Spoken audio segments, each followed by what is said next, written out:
Kabilang din po ang mga sanggol sa mga nagugutom bunsod ng Bagyong Yolanda at ang solusyon dito ng isang NGO at isang babaeng sundalo magbigay ng breast milk. Saksi si Lala Roque. Kahit hindi magkaano-ano, bukas palad na pinabreastfeed ni Corporal Anjanette Obligado ang sanggol na ito na isa sa mga evacuee sa Tacloban City. Sabi ng DOH, sa gitna ng kalamidad, mas makakabuting magpa-breastfeed kaysa bigyan ng formula milk ang mga sanggol. Hindi ito imposible, lalo't nagawa na raw ito sa mga evacuation sites ng Bagyong Sendong, Ondoy at Pablo.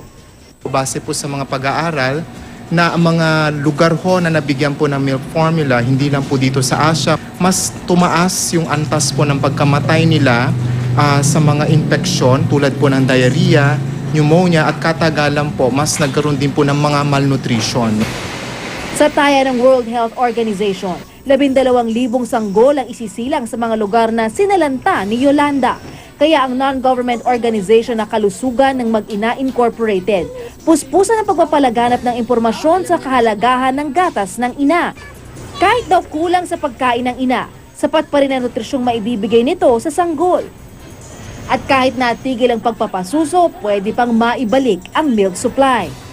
Meron tayong process na tinatawag na relactation. Dadami ang gatas kung mas maraming dinododo yung baby. Kung mag-stimulate. Oo, tama, nasa-stimulate. Nagsimula na rin silang mangolekta ng breast milk para ipadala sa mga naapektuhan ng bagyo.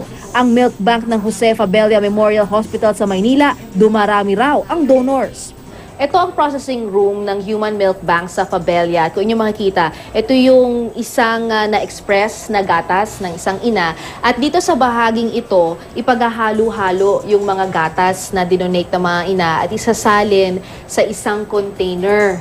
Pagkatapos ito, dadalhin yung tray na ito sa area na ito kung saan gaganapin ang pasteurization. Tatagal daw ng 1.5 oras ang proseso. Pagkatapos niyan, dadalhin dito sa Vision Biosafety Clean Bench kung saan titiyakin nila na hindi makokontamina ang mga gatas. At pagkatapos, dadalhin na dito sa freezer para mapreserba.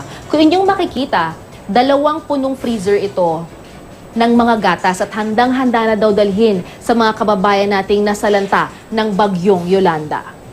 Sa ngayon, meron na kaming nakolektang 30 litrong gatas ng ina.